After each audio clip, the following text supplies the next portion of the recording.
Daily taste the daily. ఏపీలో కల్తీ మంటలు ఇప్పట్లో చల్లారేలా లేవు. చల్లారకపోగా విషయం కాస్త కోబట్ రాజకీయానికి టర్న్ అయింది. కల్తీ మద్యం కేసులో పట్టుబడ్డ నేత మీవాడంటే మీవాడంటూ అధికార విపక్షాల మధ్య అగ్గిరాజుకుంది. ఇంతకు ఆయన ఎవరి పార్టీ? ఏపీ రాజకీయాల్లో మళ్లీ కోబట్ కలకలం మొదలైందా? ఏపీ రాజకీయం కల్తీ మద్యం సెంట్రిక్ గా సెగలు కక్కుతోంది. మొలకల చెరువు మండలం కదిరినాథుని కోటకు చెందిన జయచంద్రారెడ్డి ఎవరన్న దానిపై ఇప్పుడు పోస్ట్ మార్టం చేస్తోంది ఏపీ రాజకీయం. 2024 ఎన్నికల ముందే ఆయన టీడీపీలో చేరడం, అనూహ్యంగా తంబళ్లపల్లి టికెట్ దక్కించుకోవడం చకచకా జరిగిపోయాయి. కానీ రిజల్ట్ మాత్రం వైసీపీకి ఫేవర్ గా వచ్చింది. అయితే ఇప్పుడు మొలకల చెరువు కల్తీ మద్యం వ్యవహారం బయటపడడంతో అసలు జయచంద్రారెడ్డి ఎవరి తాలూకా అన్న చర్చ మొదలైంది. కల్తీ మద్యం వ్యవహారంలో జయచంద్రారెడ్డిపై కూడా ఆరోపణలు రావడంతో టీడీపీ వెంటనే సస్పెండ్ చేసింది. ఆయన పాత్రపైన సమగ్ర విచారణకు ఆదేశించింది.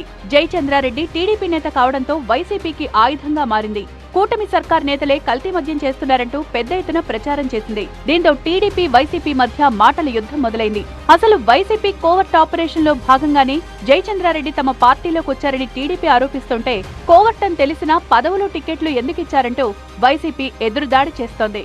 ఇందులో జయచంద్రారెడ్డి తెలుగుదేశం పార్టీకి సంబంధించి ఉన్నాడని చెప్పి తెలిసిన ఇమీడియట్ గా సస్పెండ్ చేయడం జరిగింది. ఇవాళ నేను వైఎస్ఆర్ పార్టీ నాయకులను అడుగుతా ఉన్నా, కొడాలి శ్రీనివాసరావు వైఎస్ఆర్ పార్టీ తెనాలి కాన్స్టిట్యున్సీకి సంబంధించి ఆయన బూత్ కన్వీనర్, సస్పెండ్ చేశాడా జగన్మోహన్ రెడ్డి గారు? ఇప్పుడు మీరు తప్పుడు మాటలు మాడుతున్నారు కదా, పెద్దిరెడ్డి కోవర్టు, జగన్ రెడ్డి కోవర్ట్ అని. ఆ జయచంద్రారెడ్డి, మా కోవర్ట్కి జయచంద్రారెడ్డికి ఎందుకు ఇచ్చారు టికెట్? శంకర్ యాదవ్ తోచేసి ఎందుకు ఇచ్చారు? అతని దగ్గర పాపపు సొమ్ము ఉంది, ఆఫ్రికాలో సంపాదించే సారా డబ్బు ఉందనే కదా మీరు ఇచ్చింది. ఎంత తీసుకుని ఇచ్చారు టికెట్ అనండి. మీ దగ్గర దొంగలు దొరికితే కోవర్ట. అసలు మా కోవర్టులందరినీ మీరెందుకు చేర్చుకుంటున్నారు? మంత్రి పదవులు ఎందుకు ఇస్తున్నారు? మొదటి నుంచి జయచంద్రారెడ్డి తీరు అనుమానాస్పదంగానే ఉందంటున్నారు టీడీపీ నేతలు. ఆయన పెద్దిరెడ్డి రామచంద్రారెడ్డి కనుసన్నల్లో రాజకీయాలు చేశాడని, వైసీపీ తమ పార్టీలోకి కుట్రపూరితంగా పంపిన వ్యక్తే జయచంద్రారెడ్డి అని ఆరోపిస్తోంది టీడీపీ.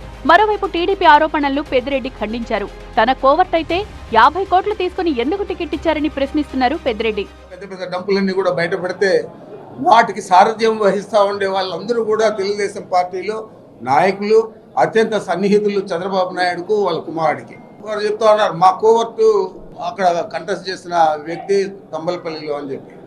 మరి అతను కోవర్ట్ అయితే మీరు ఏ విధంగా 50 కోట్లు తీసుకొని టికెట్ ఇచ్చారు? 50 కోట్లు ఖర్చు చేసి ఆయన ఎలక్షన్లో ఓడిపోయాడు. మొత్తం నువ్వు 100 కోట్లు ఖర్చు చేసుకునే వ్యక్తి నాకు కోవర్ట్ ఏ విధంగా అవుతాడు?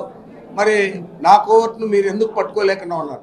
కల్తీ మద్యం వ్యవహారం కాస్త కోవర్ట్ రాజకీయాలకు టర్న్ కావడంతో నేతల్లో కలవరం మొదలైంది. మరి చూడాలి, కల్తీ టు కోవర్ట్ ఆపరేషన్ ఎక్కడి దాకా వెళ్తుందో, ఎన్ని మలుపులు తిరుగుతుందో.